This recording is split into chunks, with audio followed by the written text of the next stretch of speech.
straight into questions. Eric, after 3 practices, just your thoughts on how, or 2 practices, just your thoughts on how everything's progressing so far. Yeah, so it's the first year that we haven't started camp out in my coaching career of 3 days on, and so obviously being able to get them acclimated and a day off. We'll come back this afternoon and we'll have our first padded practice, which I think will be super spirited. Obviously, I think these kids are ready to get these shoulder pads back on and get them popping out there. And so day one, I think I talked right after day one practice. I was a little bit frustrated. Just kind of with I think I said our players were gassed, which they were. And so going back and just looking at GPS numbers and how much they ran, first day heat, outside, all the different things, just tweak some things day 2 to be able to get better team reps. And I thought our kids responded phenomenally. I thought day 2 was as sharp of a practice as we've had around here, just holistically on both sides of the ball. I thought, which is really good for me to see. I think, as a head coach, and you go back and you look at it after day 1 and really figuring out how I could have made it better structurally for the guys. And so made some minor adjustments. I mean, our kids are in great shape right now. We had a great summer. And so I think now, getting back into the flow of things with pads today, super excited.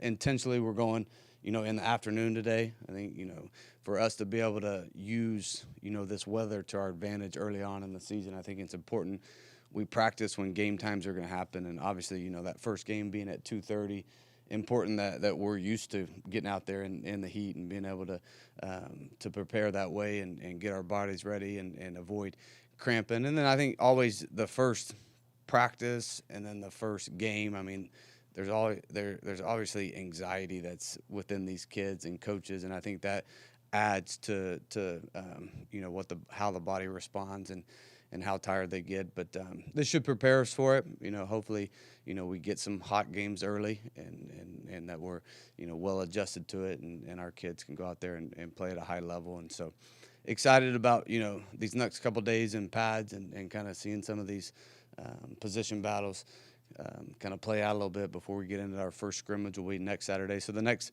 2 Saturdays, we'll have our 2 scrimmages.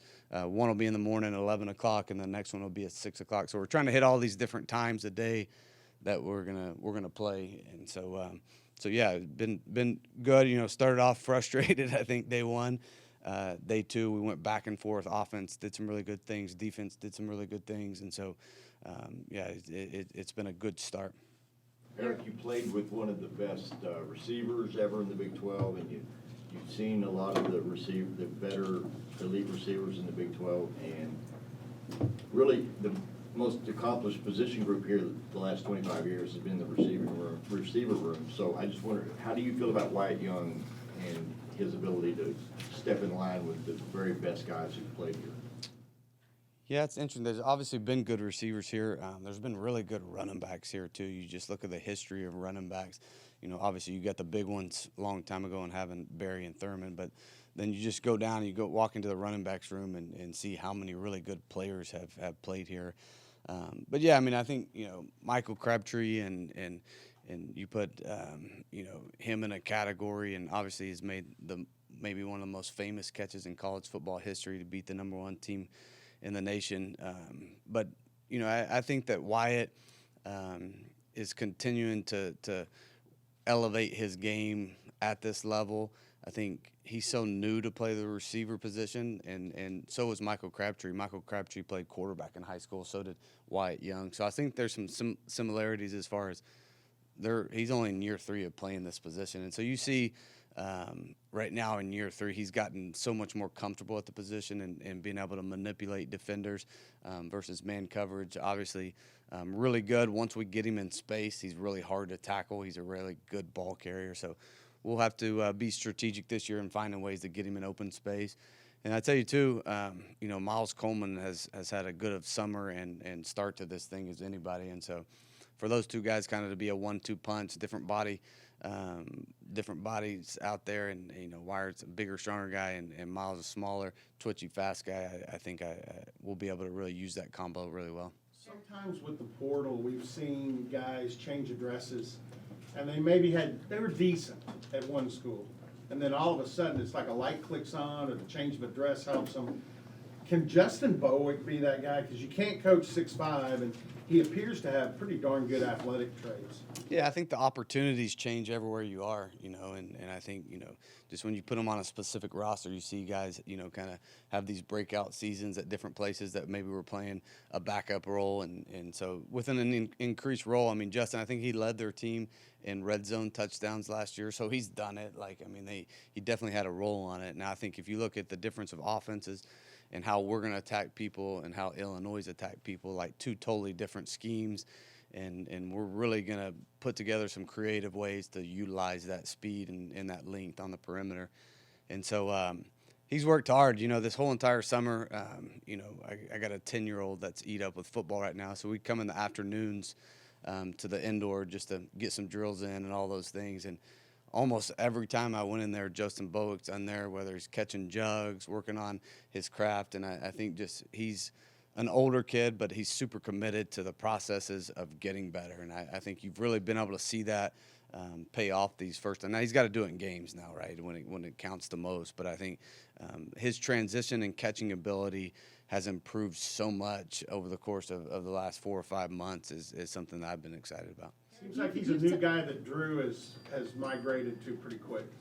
Yeah, I think so. I mean, I think you look at his skill set and his talent, and then a catch radius that long for a quarterback is super friendly, right? And Drew's been super accurate, and you look at it, and I joke with all of our little guys, when you talk to Chris Barnes and Miles and all these little guys, I say, Drew's going to throw it to the big guy because he doesn't have to be near as accurate, right? So you better be really open and get separation. And so, yeah, I think it's really comforting for a quarterback to see a target that big to be able, you just don't have to be as perfect. Said before, when you first saw Cam Ward, I think it was how the ball came out of his hand that kind of caught your eye. I'm curious, when you first saw Drew and you saw him first in person because there was no film, can you kind of reconstruct that day and what it was about him that stood out initially to you? Yeah, just super polished as a passer. There was zero wasted movement in his throwing motion, which is something we look for. And there's a couple little things detail-wise that we look for, in mechanics. And so it's so hard when they get to this level. These kids have thrown so many footballs. We really don't try to tweak their upper body mechanics. We'll try to speed some things up, make them faster. But really think we can really fine-tune some things in the lower half and how that works together. Drew was as good as anybody I'd seen, just as far as some of those mechanics were. Now, the one thing that we didn't know, and so, obviously I don't take credit for this as much, is we didn't know how smart he was, how well he retained information, how well he processed when the bullets were flying, when things were moving in front of him. And so that's been, the fun part for me. And then, too, naturally, we're in year 3 with a quarterback. Like, I haven't had the opportunity to coach a third-year quarterback in a really, really long time. And so I think just the familiarity of it. Yesterday after practice, I was watching Tulsa, and Drew came in and sit down, and we sit there for 45 minutes being able to talk through things, and he's starting to see things like we are and asking questions. Hey, Coach, what do you think about this? If we motion this guy here, how are they going to trade it off? And so just the wheels are always spinning, really high football IQ. And so it's been fun to see that happen in real time. When you talk about the mentality that you weren't aware of, I'm curious, though, that day, I mean, for him to have not been a varsity quarterback and to think, I can play college at quarterback, was there almost an audacity or a tenacity factor that you sort of knew was there inherently? No, not at all. Actually, probably just the opposite of that. I think, he had been told no here, the last four or 5 years of his life, and he had been beaten out by people. So I think there was more frustration, but then, too, getting the opportunity at that level, like, he was just so happy to be in the conversation and be in the room and thankful at that point.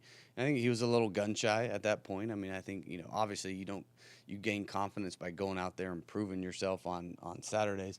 Now, that was something I saw grow throughout camp, and we got into scrimmages, is you could really see as he started learning, gaining more confidence by the time that last scrimmage come, and he knew he was battling for the number 2 position. That was probably the first time you're like, okay, like, this kid's got some fight in him. That intelligence you mentioned, that ability to process quickly and retain, how quickly do you sort of realize he has that?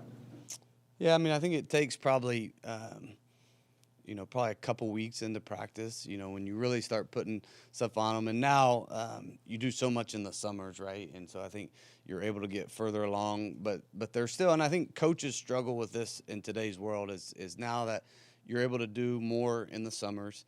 And so you come and you get to fall camp and you expect it to go out there and like be perfect day one, right? And you forget like it's just different. Day ones are different, and I think we're seeing that kind of probably across the country is coaches a little frustrated because their expectation now is different when they get to day one, as where back in the day this is the first time you're actually doing football, and so I think.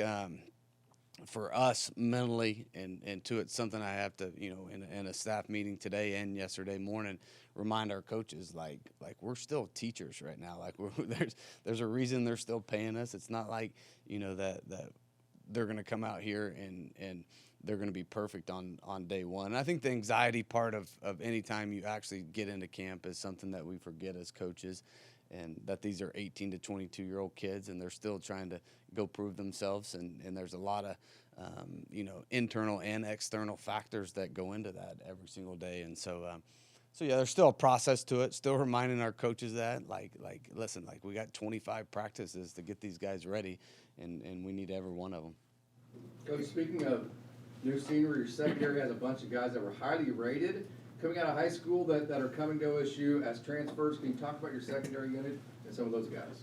Yeah, I mean, I think there's guys like Evan Jackson's a guy that's been in our system, for a long time. He's played a lot of football. A guy that needs to take the next step this year. I mean, Evan's kind of one of those guys, and we've had meetings about it. He's kind of, there's been times he's flashed, he's shown that he's got the ability to be great, but he hasn't put it together consistently for a whole season. He needs to take that next step this year. He's an older guy, and then you got a guy like Christian Bodner that's coming over, played a ton of different positions at Liberty, played corner, played safety. Now we're moving to nickel.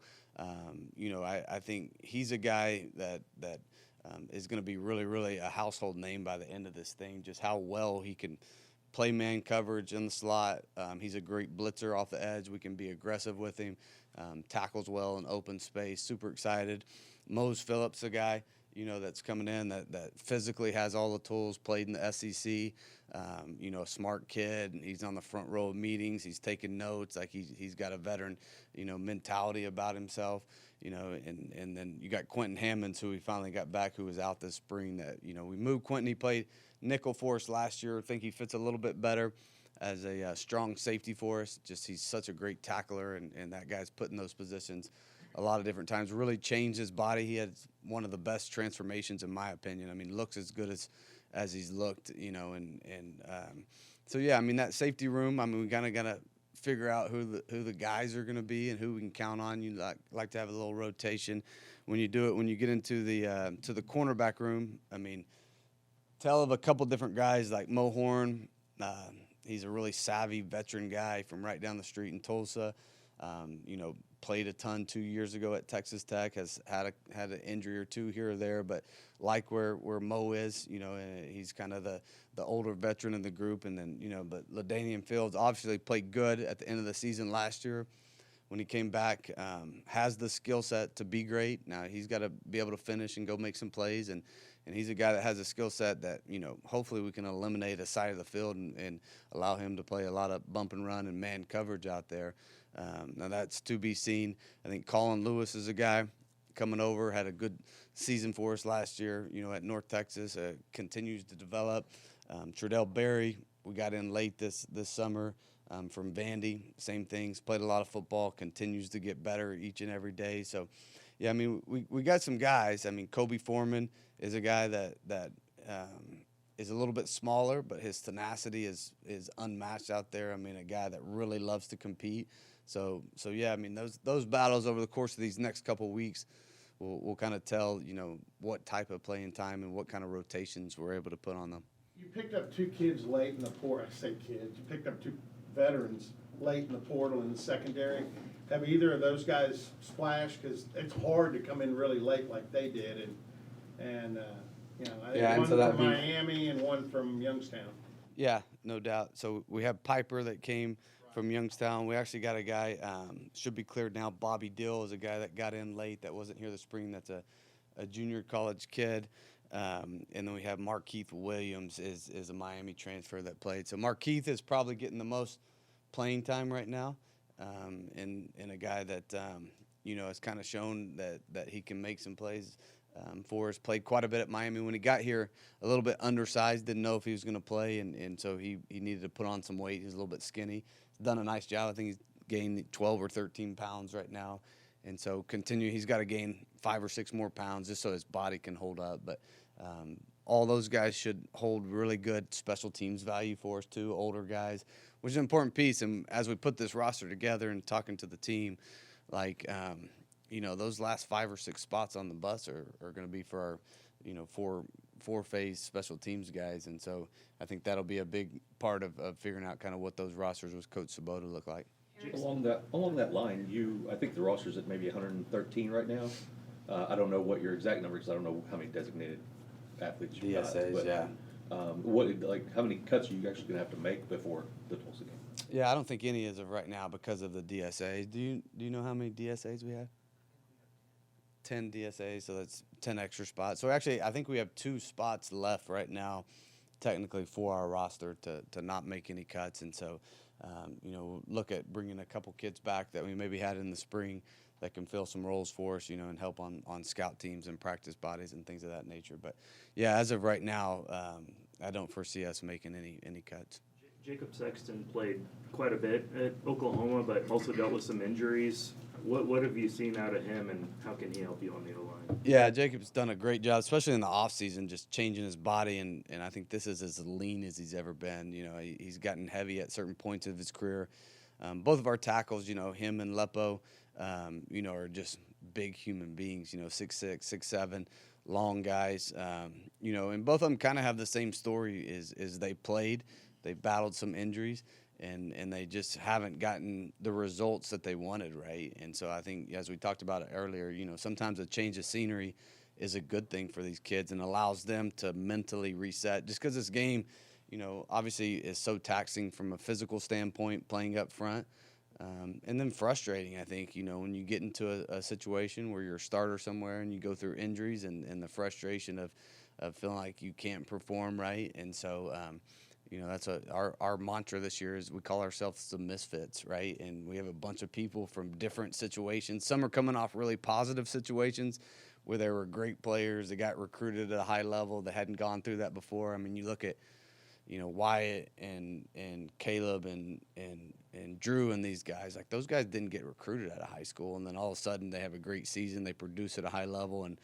they have blue bloods all over the country calling them. And then some people on the contrary are coming over from big schools that came from a bad situation where they don't have great memories of football. And we've dealt with this, like the psychology of it is something that's important to me, and I've dealt with a ton. You take a guy like Chandler Morris, for instance, that's coming. He wanted to quit football, and I still talk to his dad all the time because his dad's so thankful that we restored the love of football and the confidence in him. And I think that's going to be big for us this year, is like the confidence, and when we step on the field, like we believe we can go out there and dominate and play at a really high level and win football games, right? And that's naturally that's something that we got to go out there and do, right? Now we're building to that right now, but I always tell our kids, like, belief is what I think one of the most powerful drugs in sports, and that belief in themselves, number one, and then carrying on to your teammates and coaches.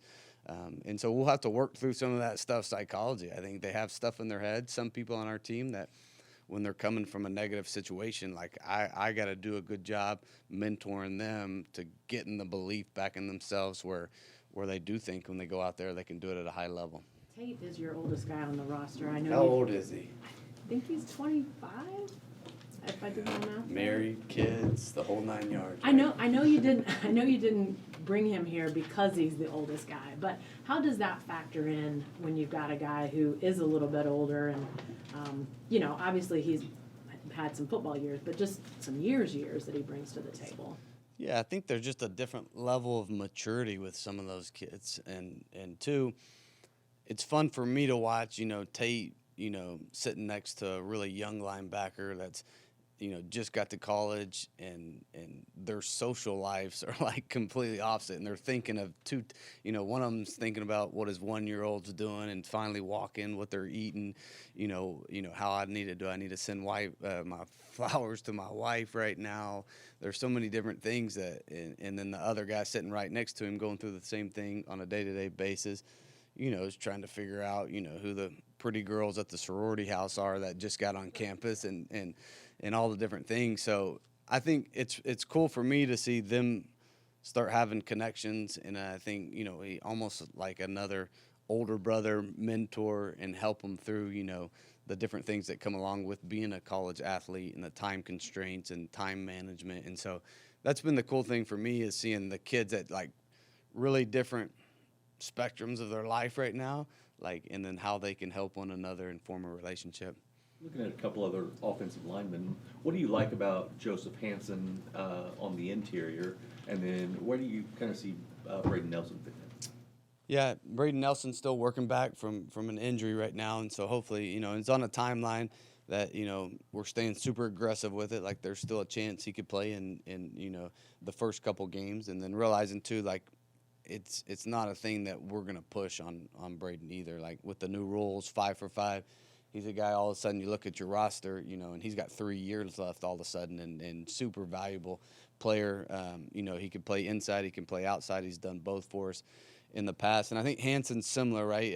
As we got here and realized Hansen's skill set is number one, he's so intelligent, like a guy that can really handle a lot, play multiple positions. You can put him with the ones at right guard, and then he can steal some reps at right tackle with the twos and not miss a beat and be able to stay on the same page. So Hansen has done a good job of, really getting bigger and stronger, to a little bit more weight you got to move in the inside with some of our zone schemes. And so I think really attacking the offseason like he did and being able to get gains in those areas was really big for us. And then Braden, we just got to continue to bring along. Like, I'm not worried about Braden from a mental aspect. He has so many banked reps of the past of this offense, the calls.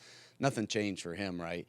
And so Hansen, I think, is a little bit different, where we have to be really intentional, especially, in these live situations at guard. He's played tackle, for the majority of his career. So getting him really comfortable in there and getting him good reps at that is a little bit different. And Braden, health's the main issue.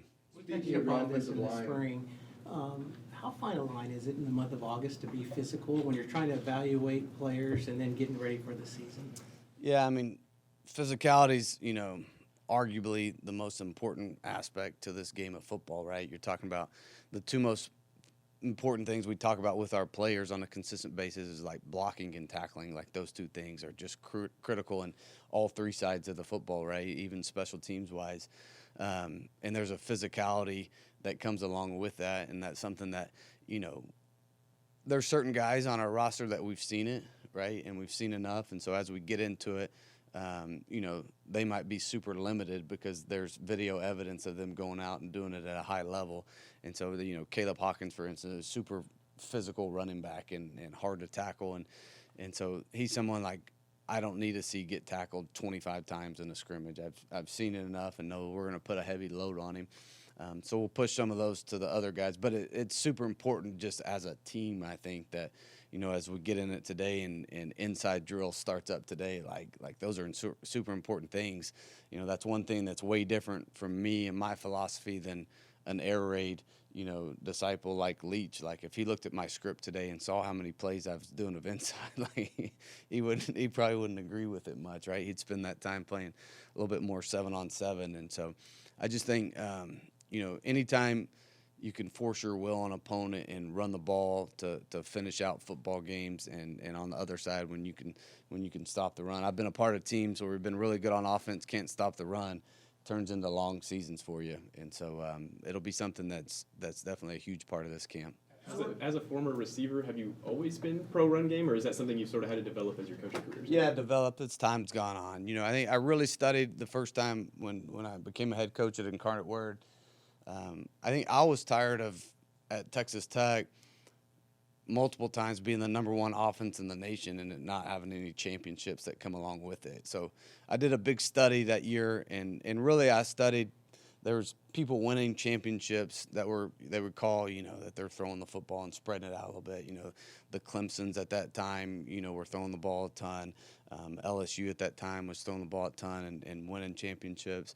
And so really when I went back and studied it, we were running the ball for about 60 to 70 yards a game, and the people that were winning championships were rushing for about 150 to 175 yards a game. And that was a huge factor, kind of consistently with conference champions at different levels and with the national champion. And so that's something that we really took that study and tried to apply it on what our philosophy was in our game planning at Incarnate Word. And so as we started winning championships, it kind of married up with it. And, same thing kind of last year with our team. We were explosive offense and holistically, but we also were really efficient at running the football. Coach, how quickly has Tyler Mercer snapped back into your system? He was in it before and left last year. And with Jacoby Sanders, it looks like he's playing there at center too. How happy are you with the center position? Yeah, I think happy right now. Obviously, you get into situations and you take it for granted sometimes, just with as simple as it sounds, like having really good snaps all the time. And so I've been on the other side of it, where we've had some people that have really struggled and it hurts. We have so much misdirection and ball handling in our offense. Is it's super important to be consistent with the snapping. And then they make all of our calls. They set all of our protections. They set all the stuff in the run game. So there's a level of they got to be a high-level thinker. And so that's what Mercer was so good at early, I think, at North Texas is he had the ability to process information fast and get us set up and lined up and everybody on the same page. And so I think Mercer's one that is a really good example of how fast he was able to jump back in it with how we're able to do kind of our walkthroughs and stuff in the off season now. And so I think that's really allowed him now at this point in it to be really locked in and on the same page with Coach Crow. To go back to 3 more, we got players in the gym. To go back to running the football, when you look back at last year, obviously Caleb had a great year. Do you like the workload he had, or do you hope you have maybe a second or third back take a little bit off? No, I thought there was times we probably put a little bit too much on him, to be honest with you.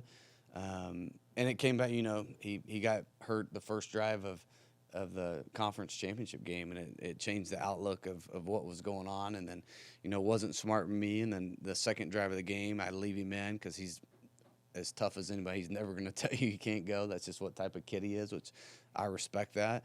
And then, he didn't fumble all year, and then, he's carrying the ball on a hurt arm and fumbles second drive of the game and ends up, spiraling a little bit. So I think just with him and his style of running, and everybody knows this, even at the next level, which running backs are starting to get paid a little bit more. Some of these contracts in the NFL have been good the last couple of weeks.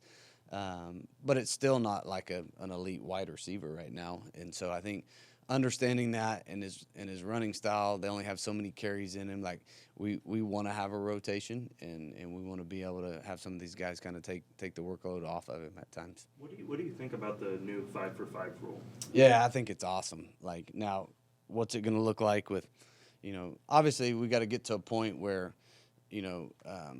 a local judge can change the rules on everything that's going on in the NCAA. So a lot of work to be done, I think, in Congress, and hopefully, the last 4 or 5 months, I think it's going to get a little tougher because, I don't think they're going to get back in session until September now. But hopefully that's something that we can get some of this antitrust stuff done and not allow, a local court to decide something different than what's happening. But I think this cleans it up now.